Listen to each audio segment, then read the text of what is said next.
আজকে আমি তৈরি করব এই গরমের জন্য সাবুদানা আর তরমুজের ডেজার্ট।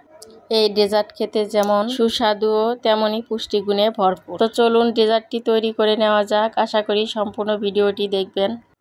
ডেজার্ট তৈরির জন্য আমি প্রথমে হাফ কাপ সাবুদানা সিদ্ধ করে নেব। সাবুদানাগুলো সিদ্ধ হয়ে এলে আমি একটা বাটিতে ঠান্ডা হওয়ার জন্য রেখে দেব।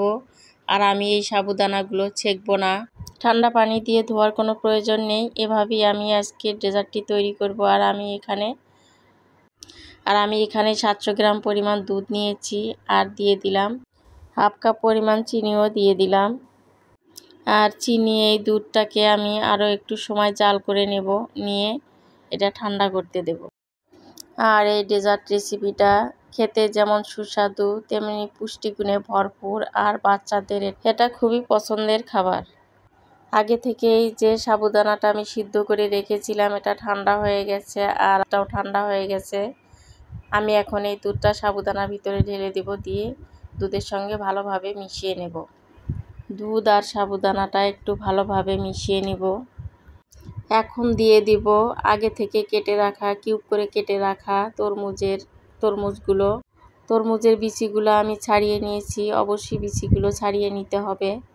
দেখুন, দেখতেই পাচ্ছেন কতটা সুন্দর লাগছে আর কতটা লোভনীয়।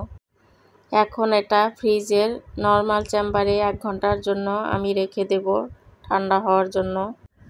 1 ঘন্টা পর হয়ে গেছে। আমি এখন এটা বাটিতে দিয়ে দিব পরিবেশনের জন্য। ঠান্ডা ঠান্ডা এই প্রচণ্ড গরমে এই ঠান্ডা ঠান্ডা ডেজার্ট মনে প্রশান্তি এনে দেবে। এই তীব্র গরমে দুপুরবেলা এই ডেজার্টটা খেয়ে দেখতে পারেন, অবশ্যই ভালো লাগবে। আর আমি কাউকে রান্না শেখাতে আসিনি, আমি যেটা জানি সেটাই শুধু আপনাদের সঙ্গে আমি শেয়ার করি। আমি কিভাবে রান্না করি সেটাই আপনাদের সঙ্গে শেয়ার করার চেষ্টা করি। আল্লাহ হাফেজ।